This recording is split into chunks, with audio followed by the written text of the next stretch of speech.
Hey everyone! I hope you're all having an amazing day wherever you're watching from. Drop your location in the comments below. I love seeing where all of my amazing viewers are from around the world. And if you haven't already, go ahead and smash that subscribe button right now for more incredible stories like this one. Trust me, you won't want to miss what's coming next. Now, let's dive into today's story. The rain that night didn't just fall. It felt like it was trying to erase the city, hammering against the pavement with a relentless, rhythmic violence that matched the pounding in Kesha's chest. You look like you saw a ghost, Kesha, a voice drawled from above. It was Felicity, the senior executive assistant and the architect of 90% of Kesha's daily misery. Felicity was beautiful in a way that felt weaponized, sharp smiles, expensive highlights, and eyes that scan people for weaknesses to exploit. She leaned against Kesha's cubicle, holding a latte that she would inevitably claim was made wrong so she could send Kesha back out in the cold to replace it. Or maybe you just finally realized that wearing that cardigan 2 days in a row is a fashion crime. Felicity laughed, the sound brittle and performative, designed to make the other assistants chuckle nervously. They did. They always did. Kesha just looked down at her keyboard, her fingers hovering over a spreadsheet she had already checked 3 times. I was just tired, Felicity, Kesha whispered, her voice barely carrying over the hum of the copier. Tired? Honey, we're all tired. Some of us just handle it with grace. Felicity snapped, dropping a stack of unfiled reports on Kesha's desk. Finish these by noon and don't mess it up like you did the lunch order yesterday. Kesha swallowed the lump in her throat, nodding silently. This was her life, absorbing the venom of people who felt small and needed to make someone else feel smaller to compensate. She worked in silence, the dread of the car note sitting in her stomach like a stone. Why haven't they called? She wondered. Maybe the rain washed it away. Maybe they didn't care. But deep down, she knew that people who drove cars like that always cared. They cared about every scratch, every slight, every penny. Around 11 a.m., her personal cell phone buzzed in her pocket. The screen showed a private number. The room seemed to tilt. Her breath hitched. She stepped into the hallway, her hands trembling so hard she almost dropped the phone. Hello, she whispered, her voice shaking. There was silence on the other end for a long, agonizing beat. Then a man's voice, smooth, low, and terrifyingly calm, spoke. Kesha, he said. It wasn't a question. It was a statement of fact. You left a note on my vehicle. Kesha squeezed her eyes shut, leaning against the cold wall for support. Yes, I did. I am so sorry. I didn't mean to. I have insurance. Well, not great insurance, but I can make payments. Please don't call the police. The man on the other end paused again. I am not interested in the police, he said, the tone unreadable, carrying an edge of danger that made the hair on her arm stand up. I am interested in accountability. Come to the address I just texted you tonight, 8 p.m. Do not be late. The line went dead before she could beg, before she could explain, leaving her standing in the fluorescent hallway with the dial tone humming like a flat line. The address led her to a part of the city where the street lights worked, the sidewalks were clean, and the buildings scraped the sky like monuments to impossible wealth. Kesha stood outside the heavy glass doors of a private club, the kind of place that didn't have a sign, just a bouncer who looked like he could punch through a brick wall. She was wearing her best blazer, which was 3 years old and slightly frayed at the cuffs, and she felt like a child wearing a costume.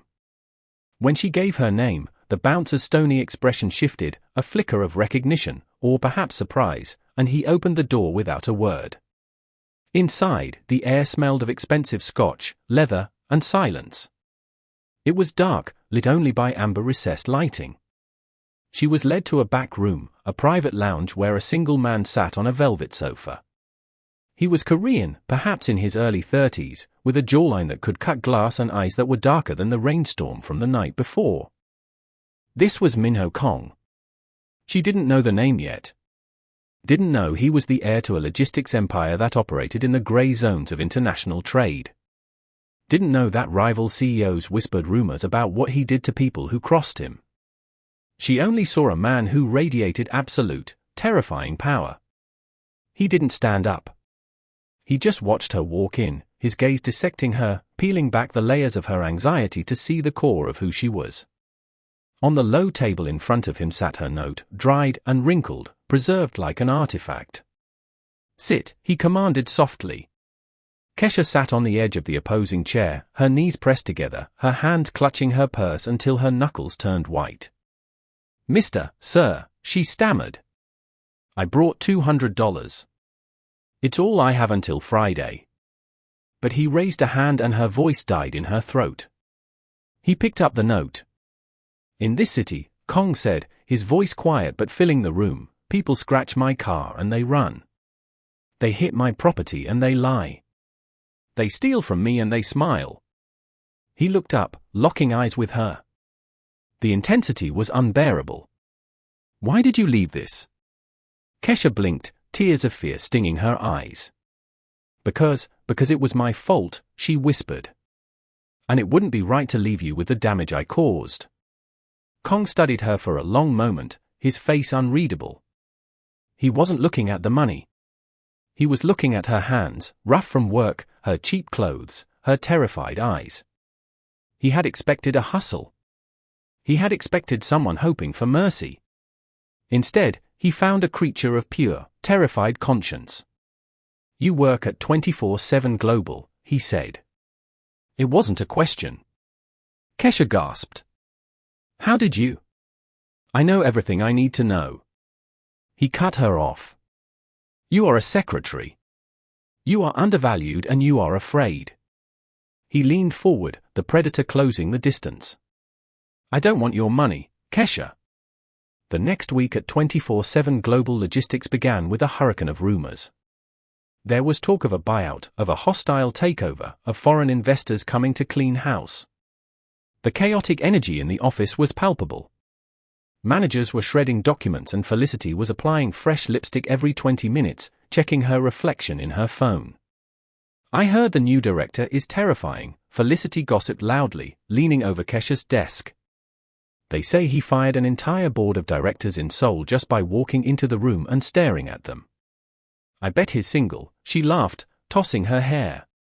"Make sure you stay out of the way when he arrives, Kesha. We don't want to look low budget." Kesha didn't respond. She was trying to stop her hands from shaking. She knew who was coming. She hadn't slept since the meeting in the private club. Mr. Kong hadn't told her what he wanted from her, only that the debt was pending and that he would be seeing her soon. She felt like a mouse trapped in a cage with a snake that wasn't hungry yet. At 10 a.m. sharp, the elevator door slid open and a hush fell over the office that was so heavy it felt physical. A phalanx of men in dark suits marched out, moving with military precision. In the center of them was Minho Kong. In the daylight, under the harsh fluorescent lights, he looked even more dangerous. His suit was impeccable, charcoal gray, tailored to a millimeter. He didn't look at the nervous executives lining up to shake his hand. He didn't acknowledge the manager who was sweating through his shirt. He walked straight through the center of the room, his eye scanning the space with cold surgical indifference. Felicity stepped forward, beaming, thrusting her chest out slightly, her voice pitching up an octave. "Welcome, sir. I'm Felicity, the head executive assistant. If there is anything." Kong walked past her as if she were a piece of office furniture. He didn't even blink. The smile froze on Felicity's face, shattering into confusion. Kong stopped in the middle of the floor. The silence was deafening. He slowly turned his head, his gaze sweeping over the sea of terrified faces until it landed on the small cramped desk in the corner near the bathroom. He locked eyes with Kesha. She stopped breathing. The entire office turned to look at her, the invisible girl, the punching bag. Kong stared at her for 5 agonizing seconds, his expression unreadable before giving a microscopic nod. He turned and walked into the CEO's office, his security team closing the door behind him. The office exploded into whispers. Felicity spun around, her face twisted in jealousy and shock. "Do you know him?" she hissed at Kesha. Why did he look at you? Kesha could only shake her head, terrified. She knew the debt hadn't been paid. It had just been acknowledged. The toxicity in the office didn't vanish. It mutated. Now, instead of just being ignored, Kesha was a target of suspicion. Felicity was convinced that Kesha was somehow sleeping with the enemy or was a spy, and her bullying escalated from passive-aggressive comments to active sabotage. 2 days later, Mr. Kong summoned the support staff for a preliminary review. It was a test, though only Kesha sensed it. They were gathered in the conference room, Felicity, Kesha, and 2 others. Kong sat at the head of the table reviewing files, his silence stretching the tension until it snapped. The quarterly reports for the logistics merger, Kong said without looking up. They are missing the risk assessment data. Who prepared this? The room went cold. Felicity had prepared the file, but in her haste to flirt with the new VP of sales, she had skipped the appendix. Kesha saw Felicity's eyes dart around, panic rising. Then Felicity's gaze landed on Kesha. It was Kesha, sir, Felicity lied, her voice smooth and practiced. I asked her to compile the data yesterday. She must have forgotten. She's been very distracted lately. The lie hung in the air, gross and heavy. The other assistants looked down, afraid to contradict the queen bee. Kesha's heart slammed against her ribs. It was the car accident all over again, a moment where she could stay silent and survive or speak up and be crushed. But this time, the stakes were her livelihood. She looked at Kong. He wasn't looking at the file. He was looking at her, waiting. He knew, she realized with a jolt, that he probably knew exactly who did what. He was the man who had tracked her down from a license plate in 12 hours. This was the test. Kesha started, her voice trembling. Felicity glared at her, a warning in her eyes. I did not prepare that section, Kesha said, her voice shaking but clear. But I did proofread the final copy, and I should have caught the omission. I apologize for letting it slip through. She didn't accept the lie, but she took responsibility for the team's failure. It was a nuanced, honest defense. Felicity scoffed. Oh, please. You just forgot. Kong slammed the file shut. The sound was like a gunshot. He stood up, walking slowly around the table toward them. He stopped behind Felicity. In my experience, Kong said softly, people who lie about small things will lie about big things. And people who own their mistakes even when it is painful, he walked past Felicity and stopped in front of Kesha, are the only ones I can trust with my money. He dropped a new file on Kesha's desk. You are now my direct liaison for the transition. Move your things to the office next to mine. He turned back to Felicity, his voice dropping to a glacial chill. Pack your box. You're done. The transition to the executive floor was not a fairy tale. It was a trial by fire in a glass cage. Kesha sat at her new desk, a sleek expanse of mahogany that felt too large for her, surrounded by walls of floor-to-ceiling glass that offered a panoramic view of the city she used to feel crushed by. But the view offered no comfort, only the dizzying sensation of being suspended in midair, exposed to every judgment. The whispers hadn't stopped with Felicity's departure. They had merely changed frequency, shifting from overt bullying to a low-frequency hum of skepticism that vibrated through the office.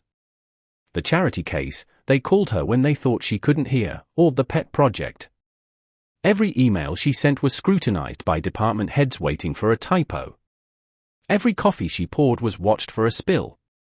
Kesha worked with a desperate, frantic precision, arriving an hour before Minho Kong and leaving long after the cleaning crews had started their rounds. She learned the rhythms of the logistics empire, the flow of shipping containers in Singapore, the labor strikes in Rotterdam, the delicate ego of the vice president of operations. Through it all, Minho was a silent, monolithic presence in the office next door. He rarely spoke to her beyond terse commands.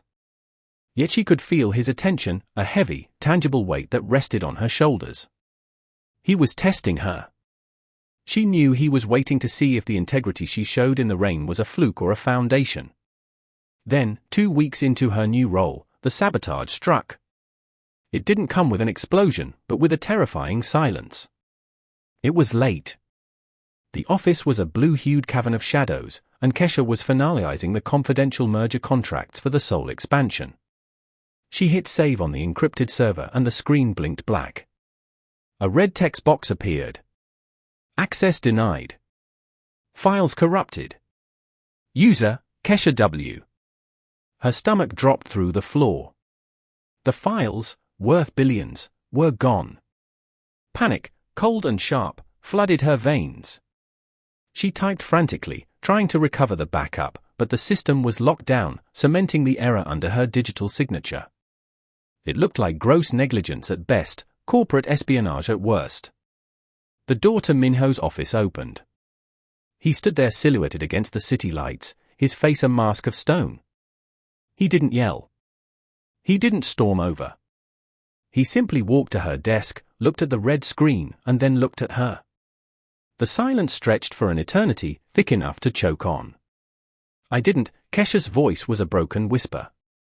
I swear, Mr. Kong, I didn't delete them. I just hit save. Minho studied her, his dark eyes searching for the lie he was so used to finding in others. The logs show your keystrokes, Kesha, he said, his voice devoid of the warmth she had glimpsed that night at the club. This merger is the cornerstone of my tenure. If these files are gone, the deal collapses by morning. He turned away, walking to the window, his back to her. It was a dismissal. It was the end. Security will escort you out while IT attempts a recovery, he said to the glass. Go. The word hung in the air like a guillotine blade. Kesha grabbed her purse, her hand shaking so hard she could barely hold the strap. She wanted to scream that she was innocent, that someone had set her up, but she knew how it looked. The street mouse had finally been caught in the trap. She walked to the elevators, her legs numb, passing the smirking faces of the night shift staff who had been waiting for her to fail. The lobby was empty except for the night guard, an older man named Marcus, who had been with the building since it was poured concrete. He was the only person who had ever smiled at her when she was just a secretary, and he sat behind the marble desk with the stillness of a man who had seen everything. He watched Kesha walk toward the revolving doors, her head down, tears tracking silent, hot paths through her makeup. She stopped at the door, the rain outside mirroring the night her life had changed. She couldn't go out there, not like this. Not with the shame of a crime she didn't commit burning on her skin. She turned and saw Marcus watching her, his eyes kind and sad. Heavy night, Miss Kesha, he asked, his voice gravelly and warm. She choked back a sob. I ruined it, Marcus. Or they think I did. I'm done. Marcus nodded slowly, not surprised. He leaned forward, resting his elbows on the desk. You know, he said, I've watched men in $10,000 suits walk out of here in handcuffs, and I've watched folks with holes in their shoes run the city. The truth has a funny way of floating, but only if you don't let them drown you first. He slid a small folded piece of paper across the marble. I saw someone logging into the server room physically about an hour ago. Not you. Someone who used an old key card. Kesha froze. Who? She whispered. Marcus tapped the paper. I can't say, but the cameras in the hallway, they don't blink. He gave her a significant look. If you leave now, you're guilty. If you turn around, you're fighting. Something inside Kesha snapped. Not a break, but a setting of bone. The timid girl who apologized for existing, who wrote notes on scratched cars because she feared retribution, was gone. In her place was a woman who had tasted respect and refused to spit it out. She took the paper. It was a time stamp. She didn't leave. Instead, she turned around and hit the elevator button. The ride up felt different this time. It wasn't an ascent to judgment, but a rise to war. When the doors opened, the floor was chaotic. IT technicians were swarming Kesha's desk. Minho was standing in the center of the storm, his tie loosened, barking orders in Korean into a phone. He stopped when he saw her. The room went silent. I told you to leave, he said, his voice dangerous. Kesha walked past the technicians, past the whispers, and stood directly in front of him. She was trembling, but her chin was high. "I didn't delete those files," she said, her voice clear and ringing through the room. "And I'm not leaving until I prove it." She slammed the timestamp Marcus had given her onto the desk. "Check the physical access logs for the server room at 8:42 p.m. Someone bypassed the remote login to plant the corruption directly. My terminal was just the trigger." Minho looked at the paper, then at her. For a moment, the air crackled with the tension of their proximity, the immovable object meeting the unstoppable force. He snatched the paper and handed it to the head technician. "Check it," he commanded. "Now." The minutes that followed were agonizing. The technician typed furiously, sweat beading on his forehead. Kesha stood like a statue, refusing to sit, refusing to look away from Minho.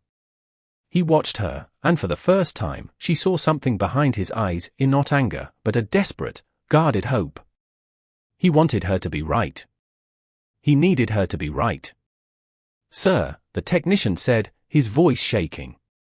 "She's right. There was a physical breach. We traced the ID." The technician hesitated. It was authorized under an old executive override. "The ID belongs to Felicity Vance." The name hit the room like a bomb. Felicity. She hadn't just left.